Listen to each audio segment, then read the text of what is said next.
I haven't asked you to dine with me anywhere tonight. I know. You are absurdly careless about sending out invitations. It is very foolish of you. Nothing annoys people so much as not receiving invitations.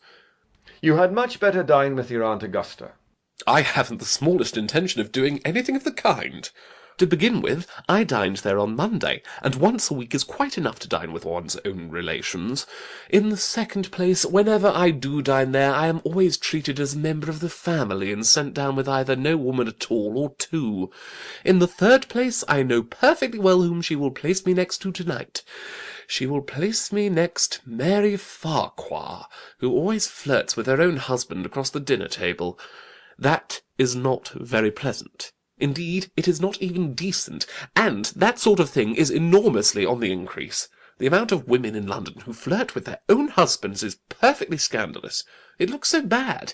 It is simply washing one's clean linen in public. Besides, now that I know you to be a confirmed Bunburyist, I naturally want to talk to you about Bunburying. I want to tell you the rules. I'm not a Bunburyist at all. If Gwendolen accepts me, I'm going to kill my brother.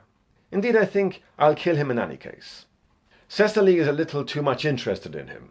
It is rather a bore. So I'm going to get rid of Ernest. And I strongly advise you to do the same with with your invalid friend who has the absurd name. Nothing will induce me to part with Bunbury.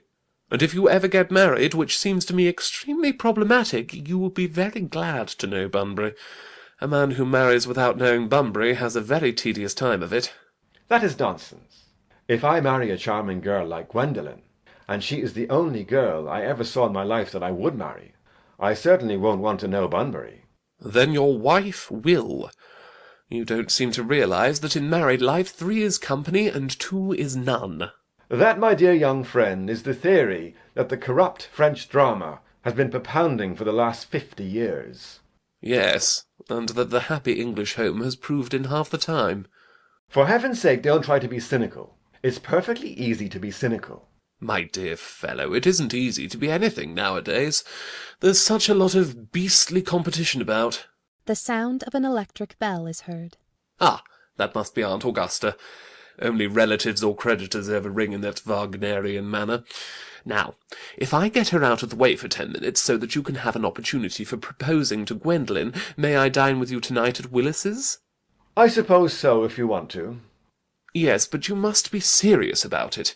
I hate people who are not serious about meals. It is so shallow of them. Enter Lane.